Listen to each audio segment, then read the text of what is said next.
Bienvenue à Dieu TV, notre émission Mise à jour.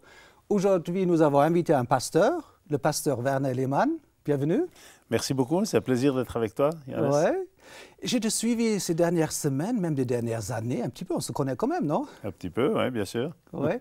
Il y a 2-3 jours, j'étais dans l'église avec une caméra. Je suivais un petit peu comme un espion sur le parking, je regardais tout ce qui se passe, j'étais fortement étonné. Excellent, ben, c'était un plaisir, j'étais surpris de te voir là, c'était vraiment un plaisir de te rencontrer et on se réjouit de ce que vous êtes en train de faire. C'est la tâche de Dieu TV, visiter des églises, être un petit peu l'espion et de trouver un petit peu des églises originales. Et l'église de Werner Lehmann, c'est plus qu'original. Quelques images? OK.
Alors, les images soleil, dimanche matin, il y a combien de personnes qui se déplacent?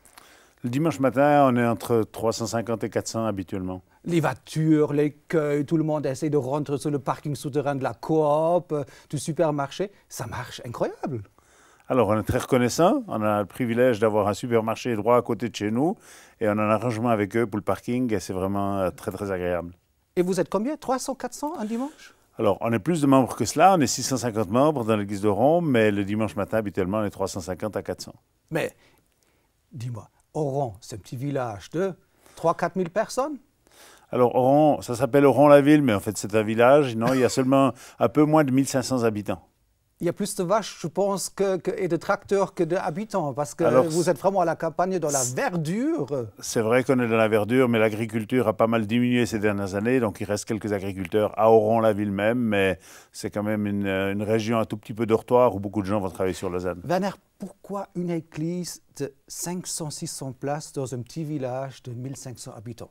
Il faut être, bon, excuse-moi, je ne veux pas dire des gros mots, mais tu es visionnaire ou tu es galopomane? Tu es quoi? Vous savez, je crois que ce qui est essentiel, c'est qu'il y ait la présence de Dieu dans une église et qu'il y ait la vie de Dieu qui puisse se manifester, pas seulement des gens juste ordinaires avec des choses que tout le monde sait déjà. Il faut que cette vie de Dieu puisse se manifester. Et les gens vont là où il y a quelque chose à manger, quelque chose de bon à manger. Les gens se déplacent très très loin pour aller manger dans un bon restaurant. Ah ouais? Donc les gens vont aussi très loin pour aller dans une église où il y a un peu la vie, où la présence de Dieu se manifeste. Mais sur ce petit clip, nous avons vu le panneau évangélique. Qu'est-ce que ça veut dire évangélique? Ça veut dire que tu n'es pas protestant ni catholique, tu es autre chose. Qu'est-ce que vous voulez exprimer avec ce petit panneau à l'entrée? Alors, évangélique, ça veut dire qu'on veut prêcher l'évangile. Ah. L'évangile, c'est quoi? Évangile veut dire bonne nouvelle. Je pense que l'évangile, c'est la meilleure nouvelle que le monde n'ait jamais entendue. La problématique du christianisme, de l'ensemble du christianisme, c'est que souvent on a vidé un tout petit peu cette bonne nouvelle de son essence, on a gardé beaucoup de formes, de liturgie, de dogmes, et il manque parfois cette vie, justement.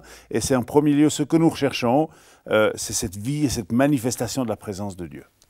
Dis-moi, tu es tombé en tant qu'enfant là-dedans? Tu es vraiment, je veux dire, un tout spirituel, un allumé depuis naissance? Ou comment ça se fait que tu es chrétien? Ton premier métier, c'est quoi? Alors, moi, j'étais agriculteur. Je viens d'une grande famille de 9 enfants. Je suis le dernier de cette grande famille. Je suis un homme très terre-à-terre. Je ne suis pas un allumé, comme tu dis. Je suis une personne qui aime Dieu, mais j'aime la vie, j'aime les choses de la vie. J'ai une grosse moto, je fais un peu d'avion quand je peux. J'aime bien manger, une bonne bière fraîche. Ouais. Donc, j'aime la vie, mais j'aime Dieu. Et mon désir, c'est vraiment d'honorer Dieu. Et dans cette église, avec cette grandeur, c'est toi qui as dessiné cette église. Tu dis, ici, on va faire un bâtiment, un bâtisse pour Dieu. Alors, je suis évidemment pas tout seul. Je travaille avec un conseil. J'ai eu des hommes qui ont travaillé avant moi. Et puis, on est aussi héritiers de ceux qui ont marché avant nous. Donc, on n'est pas juste des gens qui ont inventé. C'est vrai que j'ai rejoint cette communauté. Je ne suis pas d'origine de ces communautés évangéliques. Je viens de quelque chose qui est plus traditionnel. C'était une église plus calme encore. Plus calme encore. Oh, ouais. Mais j'ai rejoint cette communauté. J'ai trouvé ça très, très sympathique, ce qui s'y passait. Et en même temps, après quelques années, j'ai un peu perdu goût et j'ai dit, je ne suis pas satisfait. Werner, il y a 2 mois, j'étais en Bretagne, à Pontivy, pour une conférence charismatique. Donc, charismatique veut dire quelque part, c'est des catholiques qui font des conventions charismatiques. J'arrive là-bas et je vois qui? Werner Lehmann sur le programme, et tu as même prêché ou parlé la soirée d'ouverture. Quelques images? Oui, volontiers. Tu ne les as pas encore vues, hein? Surprise pour toi. Vous encouragez à goûter la présence de Dieu. Voyez et goûtez combien Dieu est bon. Il y avait un congrès de gens comme ce soir, mais c'était tous des gens athées. Et ils se réunissaient pour leur congrès annuel. Et comme nous le faisons parfois, ils invitaient des gens à venir témoigner de leur intensité, de leur détermination à rester athées. Alors ils ont fait venir un témoin sur la scène, et il monte sur la scène. Et puis, au lieu de prendre le micro et de commencer à parler, il sort une orange de sa poche. Et devant tout le monde, il commence à peler son orange. Ils se sont dit, mais il n'est pas bien, hein? On ne l'a pas invité sur la tribune pour manger une orange, on l'a invité pour venir être témoin. Et il finit de peler son orange, il met un quartier dans la bouche, et la bouche encore à moitié pleine, il dit, on aurait bien aimé vous poser une question. Il dit, est-ce que mon orange, est-ce qu'elle est acide ou est-ce qu'elle est douce? Et quelqu'un s'est levé dans l'auditoire, il a dit, tu es stupide, on ne peut pas le savoir, tu ne nous as pas fait goûter. Et il a dit, c'est ça votre problème. Depuis l'année dernière, alors que j'étais un athée, je suis devenu chrétien et j'ai goûté, et Dieu, c'est bon. Amen. Ce soir, j'aimerais vous parler d'une chose que vous avez tous déjà prononcée de très nombreuses fois. Mais j'aimerais vous faire aller un peu plus loin dans ce que vous avez déjà déclaré. C'est important ce qu'on dit, hein? L'instrument le plus puissant que Dieu vous a donné, c'est votre langage. Et le roi Salomon va dire dans Proverbe 18, 21, il dit « La vie et la mort sont au pouvoir de ta langue ». Parlez sur vous-même, proclamez les promesses de Dieu sur vos vies, sur la vie de vos enfants, et vous allez voir. Quelle est cette parole dont j'aimerais parler ce soir, que vous avez tous déjà proclamée de nombreuses fois? C'est un extrait du Notre Père. Pardonne-nous nos offenses, comme nous pardonnons aussi à ceux qui nous ont offensés. Vous l'avez dit souvent, n'est-ce pas? Là, tu prêches sur une orange, quelqu'un qui est... bon, on a bien entendu. Pourquoi tu es chez les charismatiques? Vous savez, j'ai un esprit très ouvert et je me réjouis de ce que Dieu fait avec les uns et les autres. Et je crois le christianisme, c'est tellement cloisonné, on s'est fractionné. Alors on a le droit, je crois, d'avoir nos identités communautaires, mais je crois qu'il faut se réjouir de tous ceux qui aiment Dieu, de tous ceux qui cherchent Dieu, et on veut coopérer et collaborer avec, qu'ils soient catholiques, qu'ils soient protestants, qu'ils soient d'une autre confession chrétienne. On veut se réjouir de ce que Dieu fait avec les uns et les autres. Dieu aime l'humanité dans son ensemble. Comme je t'ai vu à Pontivy, je me dis que je profite de toi, bien sûr, et j'ai fait une petite interview et j'ai posé plusieurs questions, c'est clair, pour faire une interview. Une réponse de cette interview. Tu n'as pas encore vu, juste une réponse.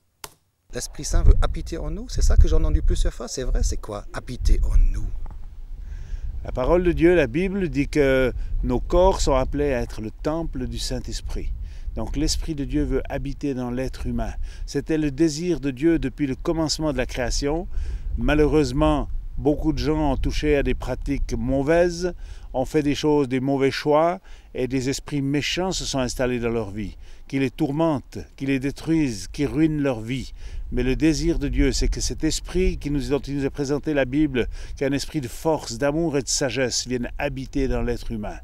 Nous ne devenons pas Dieu, mais nous sommes habités par son esprit. C'est comme un acompte, c'est comme un sceau, les arts de l'esprit, dit la parole de Dieu. Un acompte est une confirmation que nous appartenons à Dieu pour l'éternité. Comment tu comprends cette réponse que tu viens de donner? Le Saint-Esprit habite en nous. Qu'est-ce que ça veut dire? Je crois que Dieu nous a créés avec cette possibilité que notre esprit est capable d'accueillir, notre corps est capable d'accueillir le monde spirituel en nous. Ce n'est pas une expérience physique, ce n'est pas une expérience mentale, c'est une expérience spirituelle. Et l'intention de Dieu, il habite ici, le Saint-Esprit. L'intention de Dieu, c'est d'habiter en nous. Alors on peut accueillir l'Esprit Saint, mais il y a d'autres esprits qui peuvent rentrer en nous et venir nous habiter. Et négatifs aussi. Qui sont négatifs. Et dont Dieu veut nous libérer. Donc Christ est venu pour nous libérer de ces choses négatives. Et l'intention de Dieu, c'est que sa présence puisse résider en nous. Si on prend la grande image du christianisme, ces 2 milliards de personnes dans le monde, sur ces 2 milliards, il y a environ un peu plus d'un tiers qui sont des gens qui ont vraiment accueilli cette vie de Dieu en eux. Il y en a 2 autres tiers, un peu moins que 2 tiers sur ces 2 milliards, qui sont des croyants. Ils croient en l'existence de Dieu, ils croient en une certaine doctrine, mais ça se limite à une adhésion mentale. Ils n'ont pas accueilli cette présence de Dieu en eux, et parfois parce qu'on ne les a pas conduits à accueillir cette présence de Dieu en eux. Mais Dieu, c'est une trinité.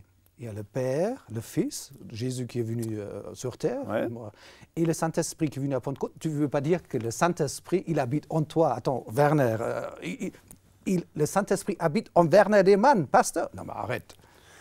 L'Esprit de Dieu peut habiter dans chaque être humain. Il n'y a pas besoin d'être pasteur, il n'y a pas besoin d'être quelqu'un de religieux, ou même pas besoin d'être quelqu'un qui va forcément dans l'Église, mais quelqu'un qui dit à Dieu, j'aimerais accueillir ta présence en moi. Quelqu'un qui fait de l'ordre dans sa vie, qui à un moment donné reconnaît là où il y a eu ses manquements, là où il y a eu ses fautes.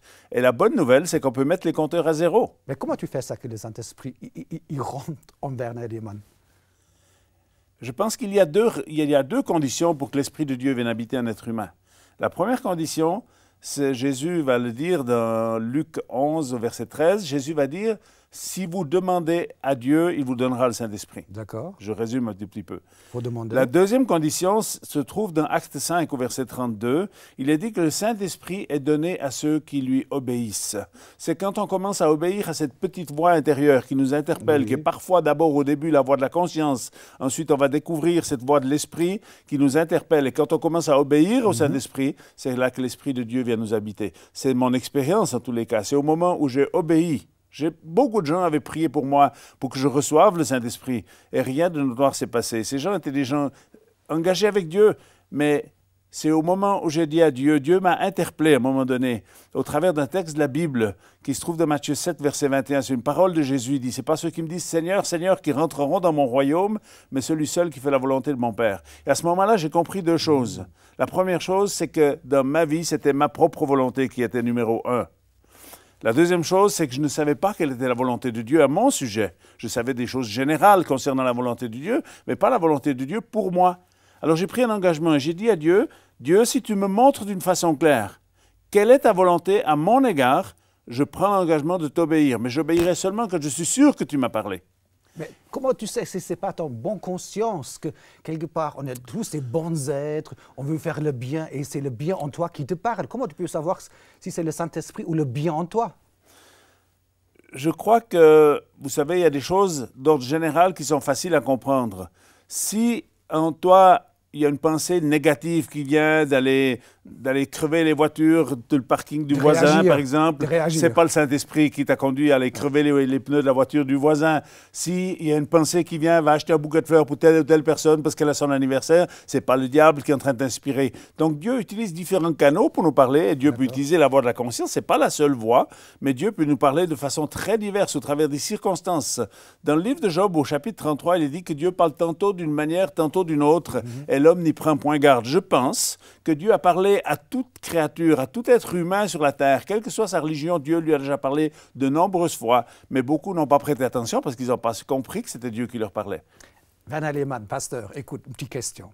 À Pontivy, tu as donné un séminaire samedi après-midi, beau temps, mais des gens, au lieu d'aller à l'extérieur, ils sont restés dans ton séminaire, c'était plein, même des gens par terre, 400 chaises pleines, et tu as parlé de la prophétie. Donc de nouveau, le Saint-Esprit qui parle, mais avant quelques images. Messager de l'amour, hein? Super! Ok, qui a une pensée pour Marie par rapport à ce chapelet qu'elle a porté? Vas-y. C'est ma mère. C'est ma mère, oui. Regarde ma mère. Oui. Prier plus, une invitation à prier, oui. La miséricorde de Jésus. Un désir d'amour. Demeure dans ma prison.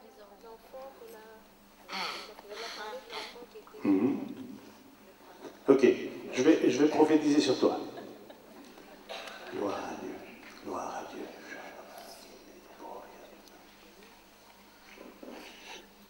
Le Seigneur aimerait te dire qu'il entend tes prières. Il aimerait te rappeler, je sais que tu le sais. Mais il veut te donner réellement la capacité d'intercéder en faveur de ceux qui sont dans des situations difficiles. Et à certains moments, tu vas voir les changements. Mais d'autres fois, tu vas être capable seulement de les voir avec les yeux de la foi, avec les yeux du cœur. Et Dieu te donne une joie et une satisfaction dans la prière. Dieu veut que sa vie soit répandue. Et je crois que Dieu t'a donné réellement un ministère d'intercession en faveur des plus faibles. Donc pour toi, le Saint-Esprit, il parle, comme tu viens de dire, en toi aussi à travers les prophéties. Pourquoi ce séminaire? Je crois que c'est très important que les chrétiens deviennent matures et qu'ils soient capables eux-mêmes d'entendre l'Esprit Saint. Sans quoi, on a des gens qui se laissent éblouir par des gens qui se déclarent prophètes. Ils le sont peut-être, pas toujours. Et, apôtre, prophète. Et ils reçoivent ces paroles sur un niveau... C'est joli, hein, apôtre Johannes, non? Ils reçoivent ça sur un niveau qui est trop élevé. Ouais. Le peuple des croyants, les chrétiens, qui ont accueilli cette vie de Dieu en eux, nous sommes un peuple prophétique. Dans Apocalypse 19, au verset 10, il est dit que le témoignage de Christ, c'est l'esprit de la prophétie. Donc c'est important que chaque croyant découvre comment fonctionne la prophétie, comment on peut entendre Dieu. Mais c'est pour tout le monde ou c'est que pour les spécialistes, pour les anciens, Je pour les pasteurs? pense que c'est pour tout le monde. Ouais. Mais le problème, c'est qu'on a souvent parlé de choses très théoriques et il nous a manqué un terrain d'entraînement, des choses pratiques où on a pu apprendre aux gens comment écouter Dieu. On peut apprendre ça? On peut apprendre ces choses-là. Moi, je crois que la plupart des dons spirituels, la prophétie est d'abord un don spirituel, la plupart des dons viennent dans nos vies sous une forme comme un peu une petite plante, un germe qui doit se développer. Et si on ne le développe pas, si personne ne nous donne l'opportunité de développer pour apprendre à écouter, pour apprendre à mettre en pratique, déjà écouter pour soi-même avant d'écouter pour les autres, alors le problème, c'est que ça reste quelque chose qui reste très petit dans nos vies et on n'ose pas se lancer parce qu'on n'est pas sûr. Donc, on a besoin de développer cela. L'apôtre Paul, c'est très intéressant ce qu'il dit. Il mentionne 9 dons spirituels dans 1 Corinthiens 12. Il y a d'autres dons, mais là, il parle des dons spirituels, les dons liés au fait que l'Esprit de Dieu vienne habiter en nous. Il y a des dons qui vont se manifester. Si j'ai l'occasion, je reparlerai de cela un peu plus en détail. Notre émission. Mais on voit dans 1 Corinthiens 14, alors qu'au chapitre 13, il va mettre l'emphase sur l'amour en disant que la motivation doit être l'amour. S'il n'y a pas l'amour, ça ne sert à rien. Mais dans 1 Corinthiens 14, il va mettre en évidence ce don de prophétie. Il va dire aspirer au don spirituel et surtout à la prophétie. Et il mentionne cela en disant, parce que la prophétie, je pense qu'il y a deux raisons pour lesquelles... Je ne veux pas interrompre, mais toi et moi, on est des gens très pratiques. Toi, tu viens me dire, expliquer, tu es paysan, moi je suis caméraman et réalisateur. Cette prophétie vient terre à terre. Ça sert à quoi dans la vie quotidienne? Si je veux acheter une voiture ou construire le studio ici, et je viens vers un prophète comme toi, je dis, Werner, il faut que je construise le studio, oui ou non? À quoi ça sert ces dons? Alors, vous savez, l'être humain, lié à sa nature, à notre nature charnelle humaine qui nous habite tous, on était plus enclin à l'aspect négatif. Je vaux rien. Je ne suis pas capable. Ton père ou ta mère t'a peut-être dit tu ne feras jamais rien de bien dans ta vie. C'est une forme de prophétie négative. Ça, c'est juste. Ouais. Et l'aspect prophétique positif, c'est croire que Dieu nous aime, c'est croire que Dieu est avec nous, c'est croire que Dieu va nous diriger, nous conduire. Et Dieu veut mettre en nous un esprit d'initiative, un esprit de dire, OK, oui, on peut le faire, oui, on veut trouver la manière. On confesse. Et Dieu est avec nous. Ouais. Je crois qu'il y a l'aspect de la confession, mais après, il y a l'aspect de la réalisation, d'oser parfois mettre un pied en dehors de la barque, si on veut marcher sur l'eau, par exemple.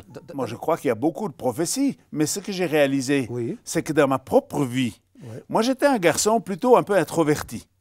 J'ai perdu ma mère quand j'ai eu 14 ans. Une situation assez difficile. Je suis le dernier d'une famille, je vais rester avec un père un peu endeuillé. Et j'ai vécu plutôt un peu de façon introvertie à l'intérieur de moi-même. Donc, j'ai beaucoup imaginé et réfléchi sur la vie que j'allais avoir. Donc, j'ai vécu un peu dans mes rêves, dans mon imaginaire. Et aujourd'hui, je peux dire que tout ce que j'ai imaginé alors que j'étais jeune, adolescent, jeune homme, tout s'est réalisé. Pourquoi? Parce qu'on peut intégrer en nous une certaine image de ce qu'on veut faire. Beaucoup de gens disent « ça ne va pas dans ma vie », mais ils n'ont aucune imagination de faire quelque chose ou de construire quelque chose ou de devenir quelqu'un qui va faire une différence. Ils vivent juste avec leurs problèmes et ils restent enfermés dans leurs problèmes. Et je crois que l'aspect prophétique nous aide à aller plus loin que là où on est aujourd'hui. La prophétie nous permet de parler sur nos propres vies. Il n'y a pas toujours besoin d'un prophète extérieur. Commence à prononcer les paroles que Dieu nous donne dans sa parole pour soi-même. Déjà pour soi-même? Oui. Ça, c'est une pensée. Alors là, il m'apprend des choses. Mais je mets toujours quelqu'un qui va venir de l'extérieur et me dire « Johannes, j'ai reçu ». Donc, je peux être moi-même, je veux dire prophète de ma vie, mais de confesser, être positif et d'être prophète de ma vie. Oui, et je pense que c'est une forme de prière. Je vous explique comment je prie chaque jour. Vas-y. Chaque jour, avant de sortir de ma chambre, je me mets à genoux pour adorer Dieu, pour dire à Dieu, je m'incline devant toi pour t'adorer. Je fais ça habituellement très courtement, 1 minute, 2. Et ensuite, je me lève et je me promène dans ma chambre. Et là, je commence à prier. Et je ne suis pas en train de prier en disant, Dieu, donne-moi, Dieu, fais ceci, Dieu, fais cela. Dieu n'est pas mon serviteur. Je suis son serviteur. Lui est le Seigneur. Par contre, j'utilise les paroles que lui a prononcées et je les prononce avec ma bouche. Je pense à cette parole que Dieu lui-même va donner à Josué au 1er chapitre, au verset 9. « Fortifie-toi et bon courage, ne t'effraie point, ne t'épouvante point, car je suis avec toi dans ce que tu vas te prendre. » Alors je dis merci Seigneur parce que tu es avec moi dans ce que je viens de prendre. Merci parce que tu vas me donner de la joie, parce que tu vas me donner de la force, parce que ton onction est avec moi. Mais la foi vient de ce qu'on déclare, la foi vient de ce qu'on dit. Dans Romains 10, au verset 17, il est dit que la foi vient de ce qu'on entend. Ce qui sort de votre bouche, chers téléspectateurs, ça rentre dans vos oreilles. Et à l'intérieur de vous, ça va produire quelque chose. Si vous parlez objectivement, si vous parlez dans la foi, eh bien, vous allez vivre ces choses-là. Vous savez, ils ont découvert en neurologie, dans l'étude du cerveau, parce que notre capacité de parler se situe au niveau du cerveau. Les spécialistes ont découvert que le langage, en nous, au niveau de notre cerveau, a une suprême assise sur tous les nerfs et les muscles du corps humain. Il domine quelque chose. Il domine. Et ces spécialistes disaient que quand quelqu'un commence à parler de façon négative, on voit que tout son organisme, tous ses nerfs, tous ses muscles se préparent à un aspect négatif de fatigue, etc. Donc, on voit que le fait de confesser la parole de Dieu, de proclamer, dans la Bible, il y a plus de 8300 promesses. L'apôtre Paul va dire que pour ce qui concerne toutes les promesses de Dieu, Dieu a dit oui. Mais il continue en disant, c'est nous qui disons le Amen. C'est nous qui disons, oui, Dieu, je le veux. Je m'approprie de cette promesse et je veux la commencer à la croire, à la confesser, à la proclamer. Cher pasteur Werner Lehmann, je sais que tu es bien impliqué aussi dans les conférences de guérison à Malais. Là, tu parles de la prophétie et la guérison. C'est un autre chapitre qu'on va parler une fois, hein, la guérison. Ouais. Tu as vécu beaucoup de guérisons, intérieures et physiques, visuelles? Alors, je crois que On fait depuis... des DVD Oui, je suis impliqué dans ce ministère AIMG avec Jean-Luc Traxel. On a démarré cela en 2001 ou 2002. On a fait une première conférence en 2003 à Oran-la-Ville. Et j'ai découvert, au début que je me suis impliqué dans l'AIMG... Tu te dis, c'est quoi ça, hein? Non, c'est pas ça. Non? Le problème, c'est que j'ai découvert que dans l'être humain, il y a beaucoup d'incrédulité. Ouais. Je n'avais pas de doute par rapport à mon salut, le salut qui nous est donné par Jésus-Christ au travers de la foi. Je n'avais pas de problème avec ça. Mais au niveau du surnaturel, nous avons établi nos propres normes, des choses qui sont possibles et des choses qui sont impossibles. Mais la Bible dit, et Jésus dit dans les évangiles, il dit que tout est possible à celui qui croit. Et j'ai dû me bagarrer contre moi-même avec certaines choses qui résidaient en moi, dans mes pensées. Tu te dis. Exactement. Voilà. Pour dire, Dieu, je veux choisir de croire que la norme, c'est toi qui l'as établie. Et ce que toi, tu as dit, tu n'es pas seulement capable de le dire, mais tu vas le faire. Donc, j'ai choisi de croire. Et alors, je vois que dans ces dernières années, dans ces 7 dernières années, on a progressé dans le domaine de la guérison. Je crois qu'il y a beaucoup à faire encore. On ne peut pas se tenir dans une position d'orgueil. Je veux me tenir dans une position d'humilité. Parce que beaucoup de gens souffrent et on a prié pour eux et n'ont pas été guéris. Mais on a de plus en plus de gens qui sont guéris. Et je veux croire que Dieu s'intéresse aux besoins temporels, c'est-à-dire nos besoins physiques, matériels ici sur la terre, et Dieu s'intéresse à la question qui est éternelle, qui est notre salut et notre présence, notre éternité dans la présence de Dieu. Donc, je crois que les deux choses sont importantes et je crois que l'évangile de Jésus-Christ aujourd'hui doit être confirmé par des signes, des miracles et des prodiges qui viennent de Dieu, qui sont l'empreinte du doigt de Dieu. Pasteur, je t'invite une fois pour une émission que tu nous parles concrètement avec des témoignages. On parle de la guérison. Ouais. Et maintenant, en se quittant, je demande un petit extrait de votre conférence donc, que nous avons coproduit en tant que média Dieu TV. Et on se quitte avec ce morceau de louange. Hein? Ça marche. À la prochaine, Werner. Merci. C'est un plaisir de parler avec toi. Merci. De toutes langues, de toutes les nations, de génération en génération, nous t'adorons. Alléluia, Alléluia, nous t'adorons, car tu es Dieu. Nous t'adorons. Alléluia, Alléluia, nous t'adorons, car tu es Dieu.